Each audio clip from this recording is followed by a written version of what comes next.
Hello friends, welcome back to my channel. This is like me showing a friend my DJ controller and some of the buttons and knobs, what it does. I'll not go so deep and in depth, but you can get a fair idea of what some of the buttons do. So that is the whole plan. So let's start. So the first thing first, you have to understand some parts of it. So this is a two-channel mixer and there are two decks. The higher end ones will have four channels, and you can put four decks, one, two, three, four. You can see four of this items. There could be some other things. Don't want to get too complicated. Let's stick to the two channel, the easy one. If you are able to do with the two channel mixer, you can do the same stuff on a four channel mixer. It's just that the processing and the audio stuff is slightly better on the higher end one. So let's start. So this is connected to the laptop and you can flick through the songs using this and load the track. So I have loaded two tracks here, and this is for the play pause. You press this, it's a play button, and pause. The same here, and pause. So I have put some house music, and this controls the tempo, which is like the beats per minute of each track. So what basically a DJ does is that they will play a track here, and at some part of the track, maybe at the drop or maybe at the end of the track, they will try to crossfade it manually to the new track. That's what they do. So what about these knobs? So this is like high frequency. You can cut it, the mid frequency, and this is low frequency. The low frequency is like the bass. So you can reduce the bass of you can see the bass is cut off, and the mid is cut off, the high is cut off. And this is the filter. This is again another filter, like FX and stuff. So there are so many effects in this, and you can loop a part of the track. Like,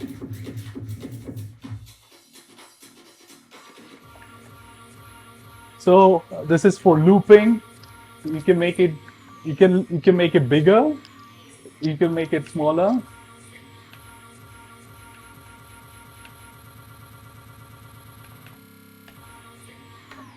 So that's about it.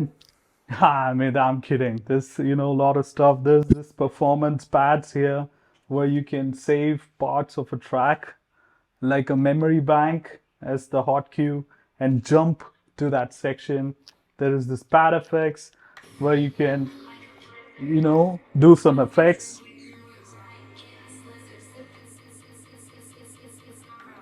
So there are some kind of effects that you can do there. You can jump. So the beat jump is to jump, backward and forward a certain number of beats. So you can do that.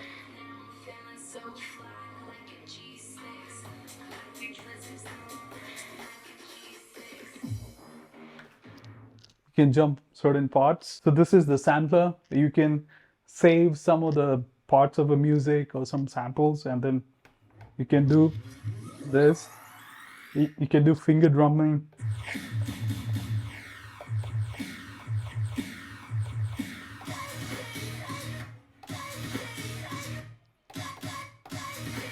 So you can do some samples. So this is the mic, and this is for you need headphones to monitor the audio of an incoming track. So I'm not currently connected. So I have a studio headphones here, which is really good. And then you can monitor the audio and control the volume of how much you want the level of the headphone. That's for these knobs. And trim is like every song, the volume level will be different, and so you don't want the track to go more than the red. If you do that, you're basically distorting the sound. So you should be always in the green line, and maximum you have to go to the orange. So that's that. And this is the volume fader, and this is the cross fader. Like if it is this side, it'll play sounds from this deck. If it is this side, it'll play from this deck. So you can control the volume here.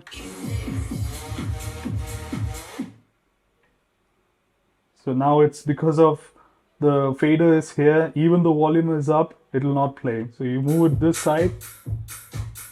So that's that. So this is just a quick one. I don't want to drag it too long, and hope you guys, got some value out of it. And you can put down in the comments if you want to know more. And why? So the jog dial, I forgot about the jog dial. This is very important. This is used for scratching as well as to slow down and speed up the track. So you see,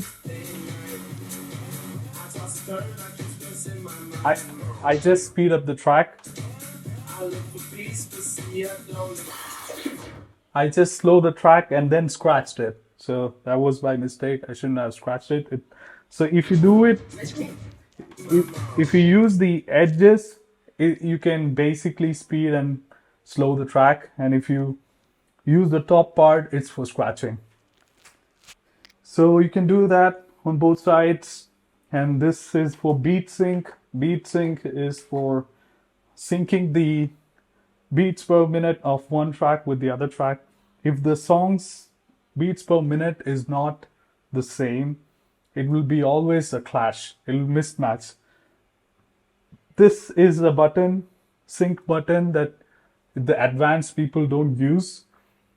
You are supposed to manually beat match the tempo and do it. That's the right way, because these automatic functions tend to have errors at points. But as a starters, people find it really difficult to match the song. So there's the beat sync button. So that's pretty much it. So the Q button is to, if you press the Q button, then you can hear the sounds on your headphones.